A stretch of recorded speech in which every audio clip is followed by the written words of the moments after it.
인터넷을 돌아다니다 보면 가끔 정말 묘하게 소름 돋는 이야기들이 하나씩 보이곤 합니다. 오늘 제가 소개해드릴 이야기도 그중 하나입니다. 1년 전 DC 인사이드에 한 글이 올라왔습니다. 제목은 네이버 지식인 하며 가장 기억에 남았던 이야기. 이 글은 당시 꽤 많은 사람들에게 화제가 되었고 지금도 때때로 괴담 게시판이나 커뮤니티에서 회자되고 있습니다. 이야기의 주인공은 한 지식인 답변자였습니다. 이름은 공개되지 않았지만 꽤 오랫동안 지식인에서 활동을 해왔던 사람이라고 합니다. 그가 이 사건을 겪게 된 건 그저 또 하나의 평범한 질문에 답변을 달면서 시작되었습니다. 질문 내용은 이랬습니다. 예전에 했던 게임을 찾고 있는데 제목이 기억이 나지 않습니다. 손전등을 들고 폐가나 무덤가 같은 곳을 탐험하면서 아이템을 모으고 아이템을 모두 모아 강당 같은 곳에 가면 무언가 나타납니다. 게임 이름을 아시는 분 있나요? 사실 이런 질문은 지식인에서 흔하게 올라오는 질문입니다. 과거 막연한 기억 속에 남아있는 게임, 영화, 음악을 찾아달라는 요청은 생각보다 많습니다. 이 답변자는 처음에는 흔히 알려진 호러 게임들을 떠올렸다고 합니다. 화이트데이, 레옹 시리즈, 바이오 하자드 등. 하지만 그 어떤 것도 질문자가 묘사한 상황과는 정확히 일치하지 않았습니다.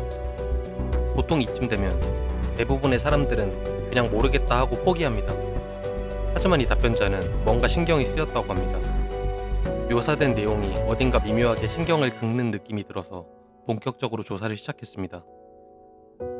그는 단서를 최대한 객관적으로 정리하기 시작합니다.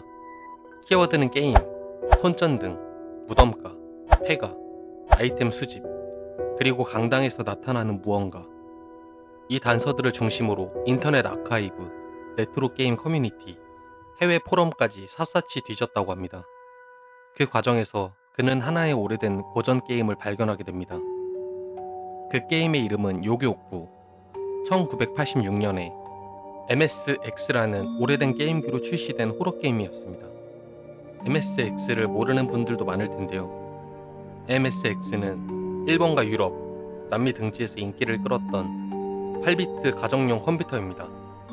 당시 게임팩을 꽂아서 게임을 실행하는 시스템이었죠. 한국에서도 일부 매니아층에서 MSX 게임들이 돌아다니곤 했습니다. 요괴옥부의 스토리는 이렇습니다. 마을 애각에 버려진 저택에 친구를 구하러 가는 소년이 주인공입니다. 그곳에는 수많은 요괴들이 등장하고 주인공은 오직 손전등 하나만 들고 폐가를 탐험하게 됩니다. 게임 속 배경은 무덤가와 폐가, 캄캄한 실내 등으로 구성되어 있고 아이템을 수집해가면서 스테이지를 클리어해 나가야 했습니다. 게임 내내 섬뜩한 음악과 함께 도깨비불, 해골, 머리 없는 귀신 등이 등장하며 플레이어를 압박합니다. 80년대 특유의 도트 그래픽이지만 오히려 그 조악함이 더 으스스한 분위기를 자아냅니다. 그리고 결정적으로 아이템을 모두 모아 도착하는 장소가 바로 강당이었죠. 거기서 플레이어를 기다리는 건 머리만 둥둥 떠다니는 요괴였습니다. 당시 어린아이가 이 게임을 했다면 충분히 트라우마가 될 만한 충격적인 장면이었다고 합니다. 답변자는 이 게임이 틀림없다고 확신했고 질문자에게 상세한 설명과 스크린샷까지 첨부해서 답변을 달아줍니다. 그런데 여기서부터 이야기가 이상하게 흘러가기 시작합니다. 질문자는 답변을 보고 이렇게 댓글을 남깁니다. 정말 감사합니다. 해당 게임이 맞는 것 같습니다. 다만 한 가지 이상한 점이 있는데요.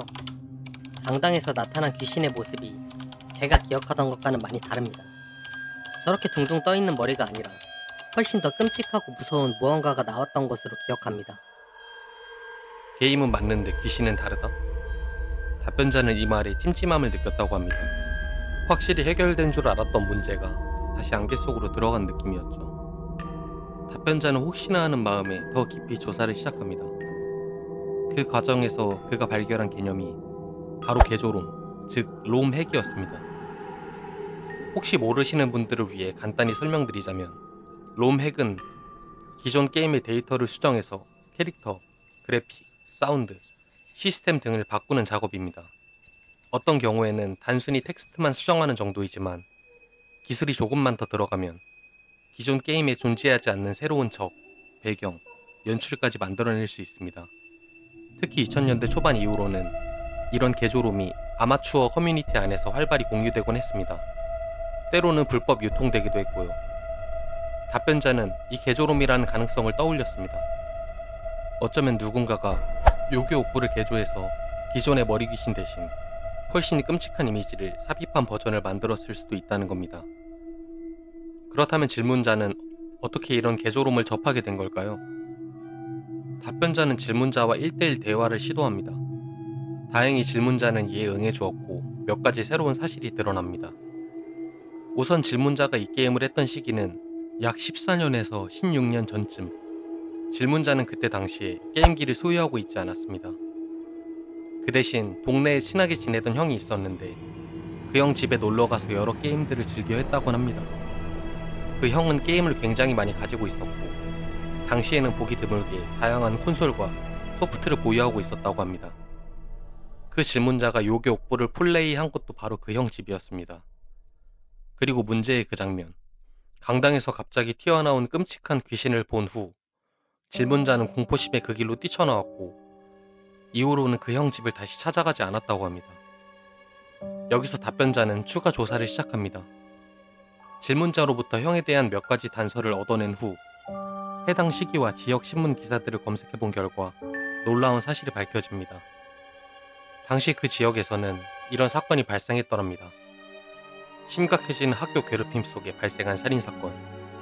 괴롭힘을 주도하던 학생을 칼로 해한 뒤 극단적인 선택을 해 해당 학생은 평소 게임을 좋아하고 게임 제작자를 목표로 했던 것으로 밝혀져 형은 심각한 학교 폭력을 겪고 있었고 결국 극단적인 선택을 한 것이었습니다.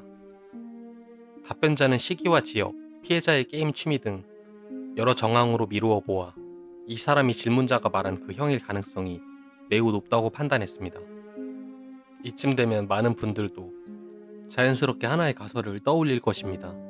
그 형은 어쩌면 자신이 만든 개조롬을 통해 일부러 꼬마였던 질문자를 쫓아내려고 했던 건 아닐까요? 혹시라도 자신이 처한 어두운 현실 속에서 어린 동생만큼은 이 지옥 같은 삶에 엮이지 않게 하려고 했을 수도 있고요. 혹은 반대로 괴롭힘 속에서 점점 뒤틀려가던 정신 상태가 누군가에게 공포를 주는 형태로 표출되었을 수도 있습니다. 당시 꼬마였던 질문자는 비명을 지르며 형 집을 뛰쳐나갔고 그 이후로 두 사람은 다시 만나지 못했습니다. 답변자가 이 사실을 전해주었을 때 질문자는 한참을 침묵했다가 간단한 감사 인사만 남기고 이후 자신의 모든 질문 기록을 삭제했다고 합니다. 게임이라는 취미가 한 사람의 인생 속에서 이렇게 복잡하고 어두운 방향으로 얽힐 수 있다는 사실이 왠지 모르게 등골을 서늘하게 만듭니다.